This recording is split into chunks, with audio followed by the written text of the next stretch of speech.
Hello everyone, this is Charles Walker. This is my reply to Simon Crane's Grand Seiko Snob Instagram video where he talked about being a Grand Seiko snob, or how the new collector, the new watch group or whatever, they take Grand Seiko as a moral high ground.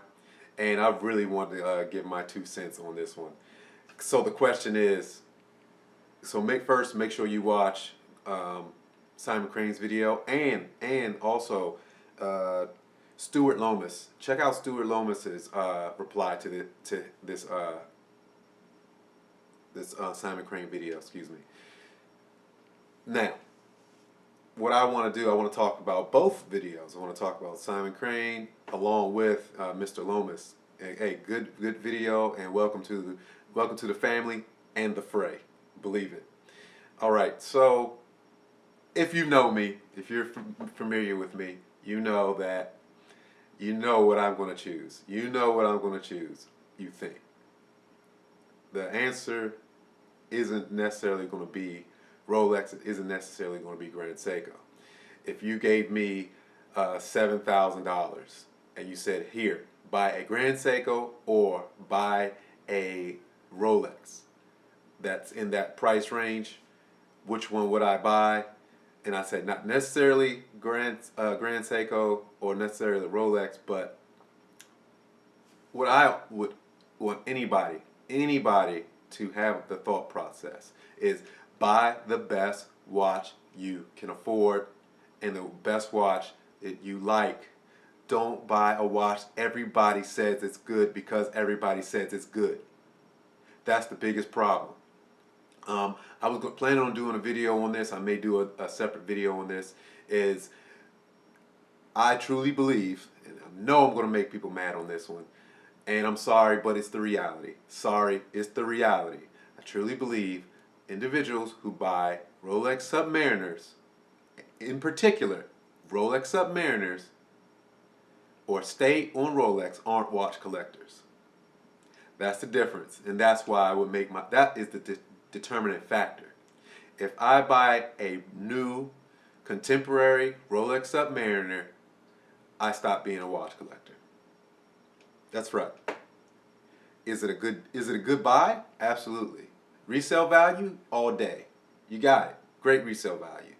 But you're not a watch collector. Now, how am I going to make this decision?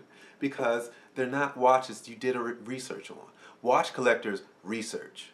Watch collectors understand what a watch is made from. What it boiled down to is which watch is truly the best. Mr. Lomas, he talked about the history of Seiko. Seiko is pretty damn old too, guys. Go ahead, check it out. 1800s, that's when Seiko started. Guess what? Rolex is younger than Seiko. Yeah, I guess you don't want to believe that, but yeah, that's the truth. Rolex is younger than Seiko. All right? The best possible watch is what I would buy. And it won't be a Rolex Submariner. It will be a Rolex that I like. I like certain Rolexes. I absolutely do. And I'm not going to buy a Grand Seiko Diver because I don't want a Rolex Submariner. Not necessarily that either. I will get the best watch I can afford at that time. If they both were there and I can get one if they're exact same price, I don't know which one I would buy because I don't really like both of them that much to fight over. Both are great. I like them both. But if it really came down to it, no, let's go with, if it really came down to it, to me, I'd go with who has a better movement. Who has a better movement? Whose actual heart is better? That's what I would go with. So maybe you know my answer. But to go into that even more, that doesn't mean I don't want a Rolex part of my collection. But a Rolex should be a piece of your collection, not the collection. That's the difference. So if I was to buy a Grand Seiko, my next watch should be, or very well be, the Rolex. Or if I decided to go with the Rolex, my next watch very well may be the Grand Seiko. That's the difference. I'm not saying don't get a Rolex. I'm not saying don't get a Grand Seiko. What I'm saying is you buy the best watch possible and actually have a collection. A watch collection, not a group of Rolexes. That's not a collection. Well, it can be, but what research are you doing if you have, oh, I have a Submariner, oh, I have a, what do you, a Daytona, I have a Datejust.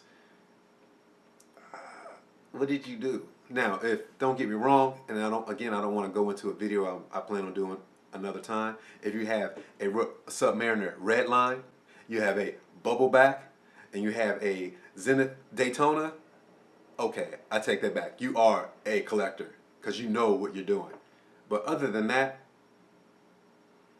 you're buying a Rolex because it's a Rolex, not because you're into watch collecting. And that's the difference. Some people aren't watch collectors. I have friends, I have family members that have Rolex Submariners. And they love that watch. They earned that watch. But they're not watch collectors. Alright guys, I'll see you the next time. And that is how I would spend my money.